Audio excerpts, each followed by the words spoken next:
வணக்கம். இன்று பதிவில் நான் பார்க்க போகிறது 2026 புத்தாண்டில் ராஜயோகம் பெறக்கூடிய 5 ராசியினர் யார், உடல் நலத்தில் கவனமாக இருக்க வேண்டிய ராசியினர் யார் என்பதை பார்க்கலாம். எங்கள் சேனல் முதல் முறையாக பார்க்குறவங்க சப்ஸ்கிரைப் என்ற பட்டனை கிளிக் செய்யுங்க. மிதுனம், மகரம், விருச்சிகம், மீனம் இந்த ராசியினருக்கு செல்வாக்கு உயரும். வீடு அமைப்பு அடையப்போகும் ராசிகள் கடகம், விருச்சிகம், மகரம், மீனம்.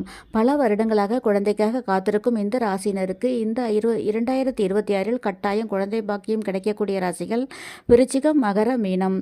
2026 திருமண யோகம் கிடைக்கும் ராசிகள் மேஷம், சிம்மம், தனுசு இந்த ராசினருக்கு திருமண யோகம் கிடைக்கும்.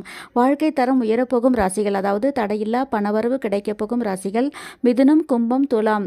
2026 பதவி உயர்வு கிடைக்கப் போகும் ராசிகள் கன்னிராசி, கன்னி லக்னம், மகரம், ரிஷபராசி இவர்களுக்கு பதவி உயர்வு கட்டாயம் கிடைக்கும்.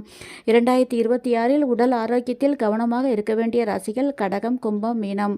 உடல் நலத்தில் கவனம் தேவை. வெளியில் செல்லும் பொழுது கவனம் தேவை. இந்த புத்தாண்டில் மிக அதிக ராஜயோகம் பெறக்கூடிய ராசிகள் மீனம், மகரம், கடகம் ராசினருக்கு மிக அதிக யோகம் பெறக்கூடிய ராசி உண்டு.